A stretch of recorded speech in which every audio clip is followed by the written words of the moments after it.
Kasus pencemaran radioaktif cesium-137 kini memasuki tahap penyidikan usai pihak kepolisian melakukan serangkaian pemeriksaan.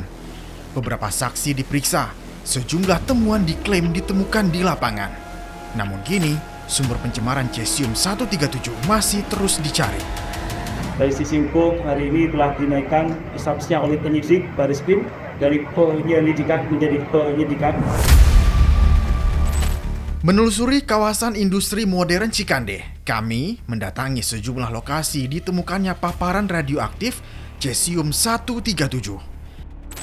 Tim informan mendapatkan kesaksian dari mantan pekerja pabrik peleburan besi yang diduga jadi lokasi awal sumber pencemaran radioaktif cesium-137. Seperti apa kesaksiannya? Peleburan itu ya impor semua dari Cina, kayak semacam bata api, bubuk apa itulah kurang tahu. Oh, itu impor dari Cina. Semua itu.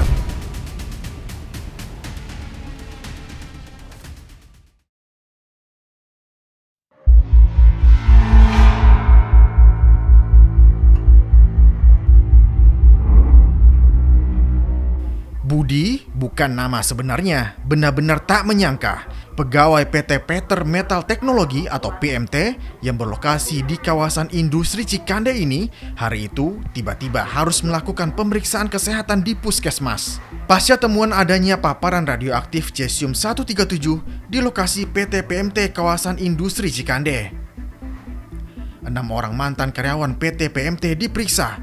PT PMT diduga jadi lokasi sumber adanya bahan material yang terpapar radioaktif cesium-137. Kami menemui Budi di rumahnya usai dirinya menjalani pemeriksaan kesehatan. Kepada kami, Budi memberikan kesaksiannya.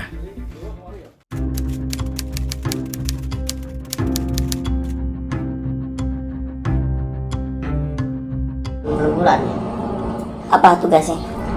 bagian melebur itu, teknisnya. Di dalam pabriknya itu dalam. Iya, Pas berapa panas ya, panas ya. harus dekat tungkunya saya cuma di sini. Kenapa berhenti?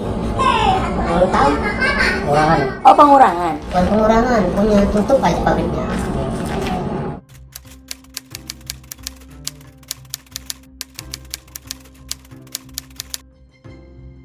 Kejadian ini udah tutup dia, sebulan lalu baru, nah geger-geger itu rame itu, undang gitu. Udah tutup. Iya, baru dia pemerintah itu menyelidiki apa dia ketemunya limbah yang ini yang dari Peter itu. Salahnya supir yang buang limbah itu dekat situ yang di belakang itu, kampung Baren. Kenapa? Dia buang limbahnya di situ, limbah P3-nya itu. Jadi kan dia ketahuan diselidiki itu kan ada petugas dari itu. Nah, dipanggillah supir yang buang ini. Ya, supir itu dari PT Peter ya di sini.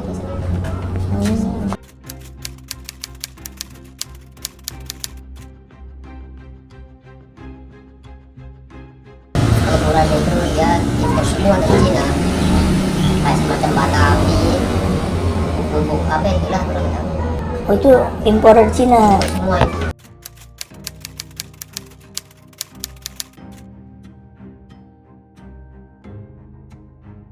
Itu buat apa biasanya kalau bahan pendukung? Buat campurannya, ya, buat perbaikan tungkunya, buat pendingin, ya, cairan. Impor semua dari Tiongkok. Gitu. Kalau dari bahan mentah dari Rongcok mah dia masih dari sini. Oh.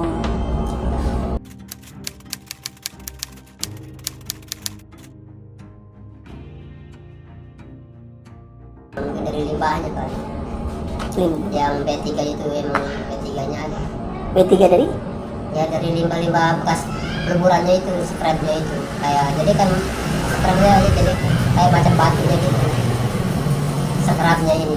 Ya dari bekas peleburannya itu. Di bekas tungku-tungkunya dia diservis lagi kalau udah kering kan dia servis begitu. Itu bekas limbah-limbahnya aja. Oh. Dari baja juga sama sih. Pasti setiap peleburan itu ada yang B3 itu, bahan B3 campurannya. Tak hanya Budi, sebut saja Agus, bukan nama sebenarnya. Kami juga menemui di rumahnya yang lokasinya tak jauh dari lokasi pabrik PMT. Beda dengan Budi yang jadi pekerja bagian tungku api pabrik PMT, Agus adalah pekerja di bagian penuangan hasil lebur besi yang diolah seperti batangan besi untuk nantinya diekspor ke luar negeri. Sama dengan Budi, Agus pun turut diperiksa. Ini kesaksian Agus kepada kami.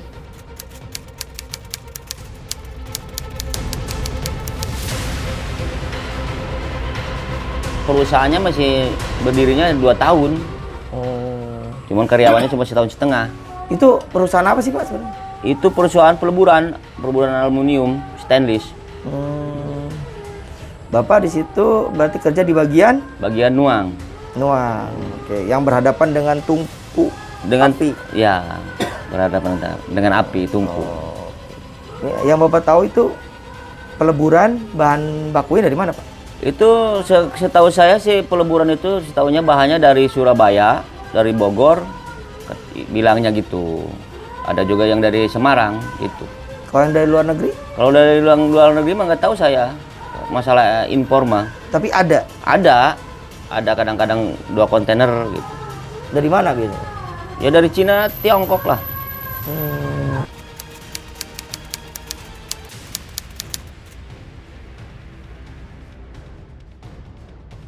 Itu stainless itu kan kita dilebur, ya dilebur pakai tungku itu. Jadi apa menggunakan setrum sama air. Jadi di setrum jadi meleleh, bisa meleleh itu. Di setrum jadi lebur lah dia. Terus dibentuk? Dibentuk bilet. Ukurannya itu kalau nggak salah lebarnya itu 50 cm, panjangnya 4 meter, tebalnya 25. Berarti itu hasilnya? Hasilnya. Produknya lah ya? Ya produknya yang udah jadi itu yang udah dicetak sama saya itu. Dari tungku dari teman saya itu lari ke saya. Gitu. Jadi dituanglah sama saya, jadilah bilet.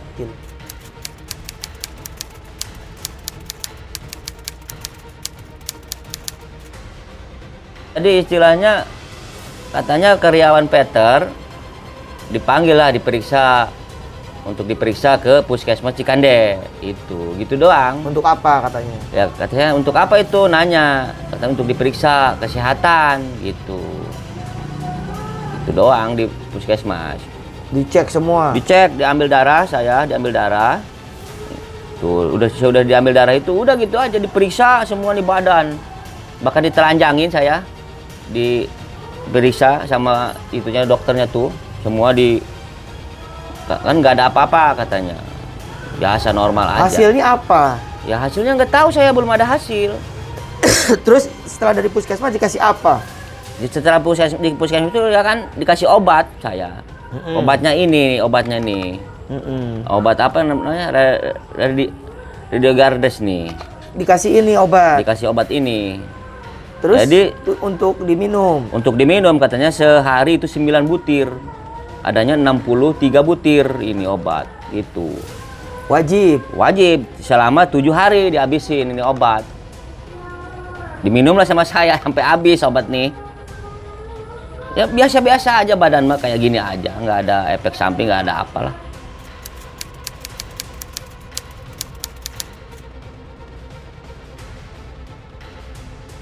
Ya, limbah B3-nya ada. Itu kan limbah B3 itu dari gayung. Dari apa? Dari tungku sebenarnya mah, bukan dari gayung, dari tungku. Itu kan jadi habis bongkar kita tungku, ya tungkunya dibongkar. Karena ada limbah B3-nya itu. Itu yang pakai apa namanya lah? Ya kayak kapur itu apa tuh namanya? Itu yang dipakai buat ini kali ya? Buat apa? Dijual lagi sama warga gitu. Buat nguruk gitu. Enggak sih di situ mah. Ya kadang-kadang ada yang beli dijual, tapi kan jarang-jarang sih, jarang-jarang. Tapi ada. Budi dan Agus mengklaim tidak terpapar radioaktif cesium-137. Walaupun usai diperiksa, dirinya harus mengkonsumsi obat khusus untuk menjaga mereka dari paparan radioaktif. Lalu seperti apa gambaran pekerjaan Budi dan Agus? Kami punya visual suasana pabrik PMT saat masih beroperasi.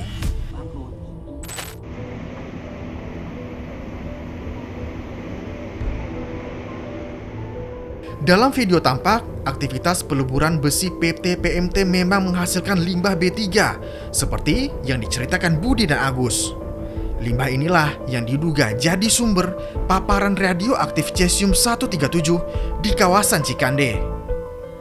Hingga kini, PT PMT belum buka suara terkait adanya hasil temuan yang menyebut di pabriknya ditemukan adanya sumber paparan radioaktif cesium-137. Pabrik yang beroperasi sekitar tahun 2022 ini kini sudah tutup sejak tahun 2024 lalu. Di lokasi pabrik yang ada di Kampung Combrang, Nambo Udik, Cikande ini pun kini sudah tak ada lagi aktivitas.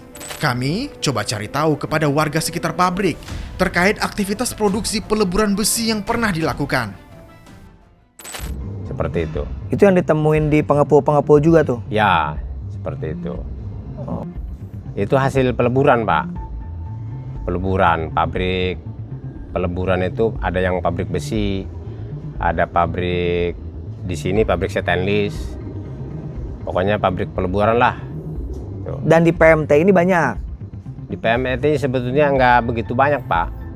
Jadi perusahaan ini baru berjalan kurang lebih 2 tahun lah. Karena saya tahu dari awal pembangunan juga saya tahu. Masyarakat ada juga yang beli gitu, tapi buat urugan, hanya sebatas itu aja sih. Buat urugan rumah, kayak macam buat urugan sawah gitu, pendasi lah, kayak gitu. Jadi si batu bara itu dimanfaatin gitu. Karena kita orang awam yang nggak tahu masalah ada radio apa itu kan nggak tahu. Itu udah lama kayak gitu, Pak? Iya udah lama. Makanya baru ramainya ini karena ada gara-gara udang ini ya jadi meluas gitu. Bahkan kita juga kaget kok sehari-hari masyarakat biasa main di situlah, ngambil kadang besi gitu, sisa masih ada besi itu diambil sama orang-orang sini, dimanfaatin lah buat dijual. Nah, tapi setelah ngedenger ini kan semua juga ya kaget gitu. Kok bisa gitu. Yang Bapak dengar dari PMT dibebasin atau gimana? Kalau PMT itu sebetulnya baru, Pak. Jadi ngeluarin juga kemarin baru emang saya pertama itu kemarin baru ngeluarin, jadi belum banyak limbahnya. Adapun yang lainnya itu saya kurang tahu.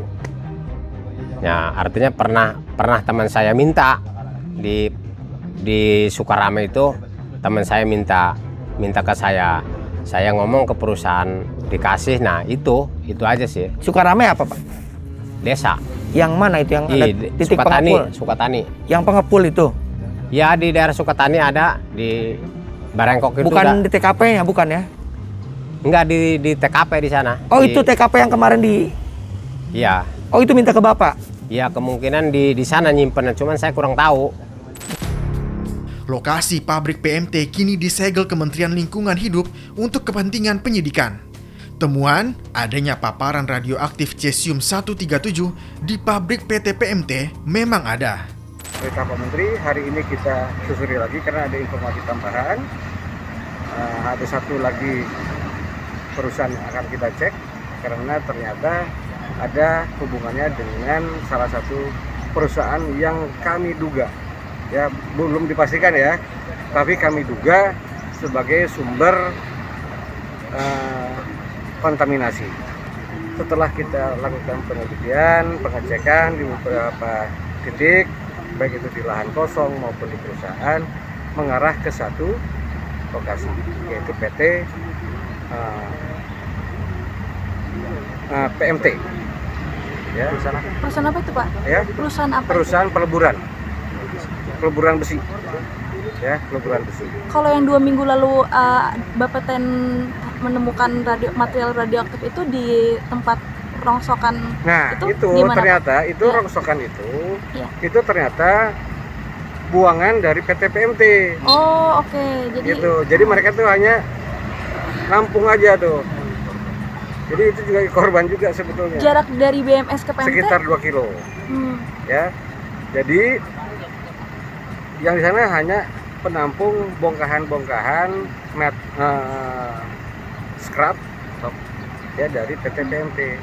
Termasuk saksi-saksi kita periksa, baik itu dari yang meriksa. Jadi penegakan hukumnya ada 2 yang menangani, ya. Kalau yang mendeteksi dari Korbrimob, Gegana, khususnya Sat KBRN, kemudian dari Bapeten dan BRIN yang mendeteksi. Pasca terdeteksi, lanjut ke penegakan hukum. Penegakan hukumnya yang menangani itu dari Gakum LH untuk Undang-Undang Lingkungan Hidup 32. Nah, pelanggaran pidana lainnya itu ditangani oleh Tipiter Bareskrim dan Eksus Bareskrim. Limbah B3 dari pabrik PMT diduga beredar di lapak-lapak besi tua dan rongsokan yang ada di kawasan Cikande. Benarkah? Kami menelusuri lokasi yang diduga jadi pengepul limbah B3 yang diduga terpapar radioaktif cesium-137. Lokasi pertama ini berada di Desa Barengkok. Ini lokasi pengepul barang-barang bekas yang sempat dicek dan ditemukan paparan radioaktif cesium-137. Namun, saat kami datangi, lokasi yang masih tersegel ini tertutup rapat. Lokasi kedua kami kunjungi Desa Sukatani. Rumah bedeng semi permanen ini tampak masih disegel. Limbah dari sisa peleburan besi yang memiliki paparan radioaktif cesium-137 masih nampak di area dalam. Area yang terpapar ditandai cat warna kuning. Saat kami datang ke lokasi ini, si pemilik lapak juga tidak ada di lokasi. Tak jauh dari lokasi pengepul rongsokan yang disegel Kementerian Lingkungan Hidup ini, rumah warga disegel. Sejumlah material yang terpapar radioaktif cesium-137 dibawa petugas. Ya, saat ini saya sudah berada di salah satu rumah warga di Desa Sukatani, di mana rumah warga ini ditemukan adanya limbah yang memang dimanfaatkan oleh warga untuk menimbun area depan rumahnya. Dan tadi sudah ada pengecekan dari tim kementerian dan memang ditemukan adanya paparan limbah radioaktif.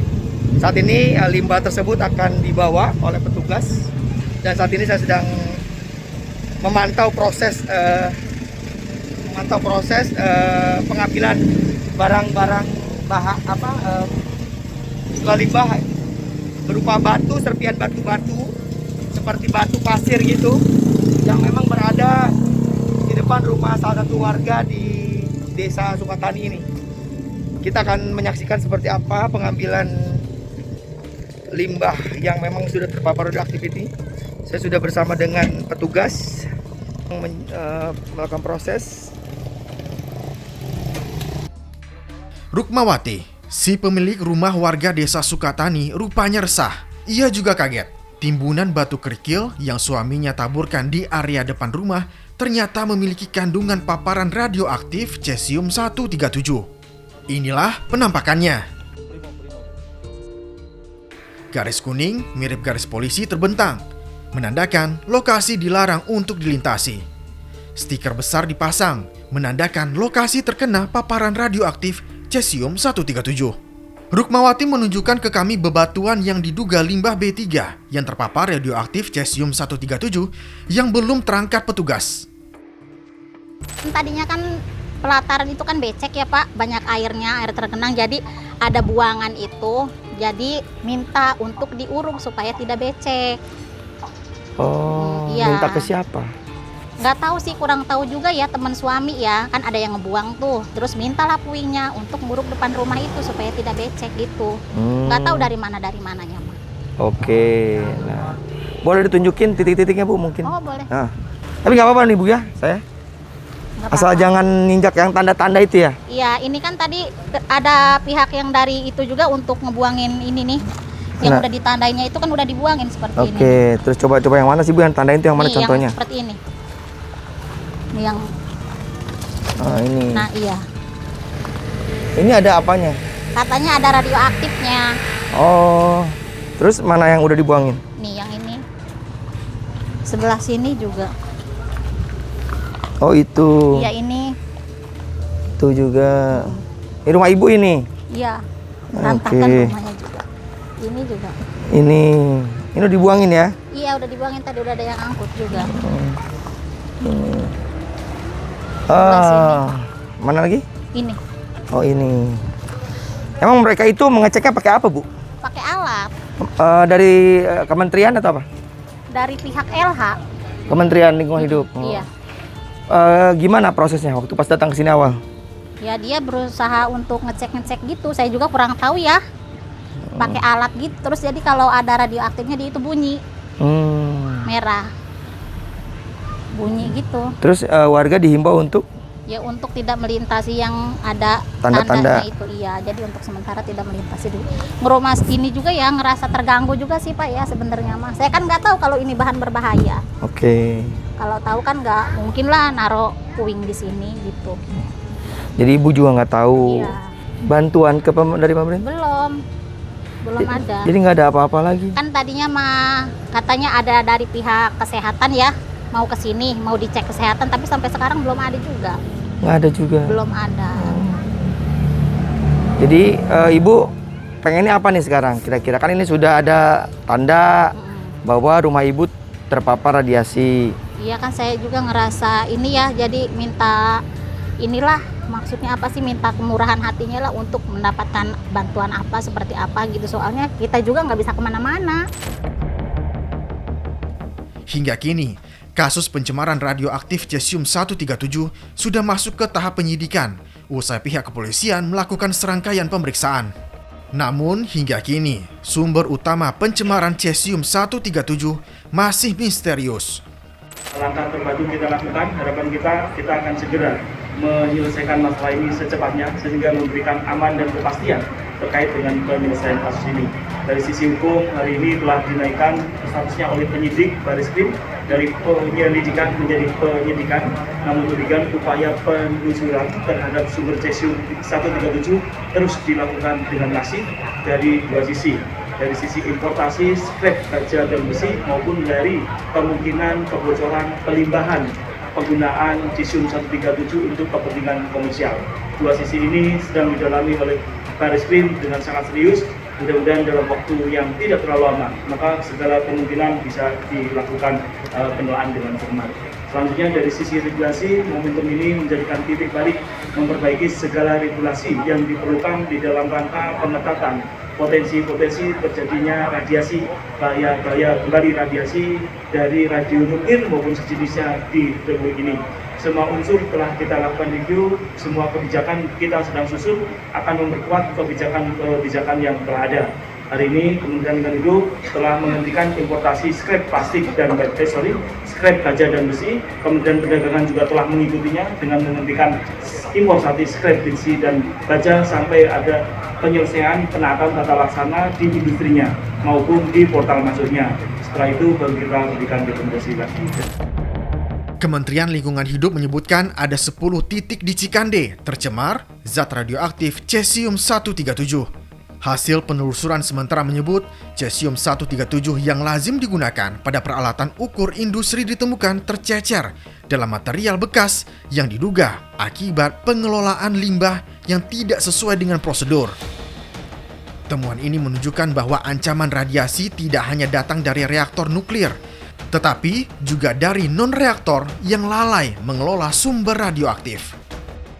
Berawal dari ekspor udang beku PT Bahari Makmur Sejati yang ditolak Amerika Serikat, paparan radioaktif terkuak di Cikande, Banten. Kini, pabrik udang PT BMS yang berada di kawasan industri modern Cikande ditutup. Para karyawan pun terpaksa dirumahkan sementara. Bahaya cesium-137 bukan persoalan sepele. Lantas apa bahaya paparan cesium-137 itu?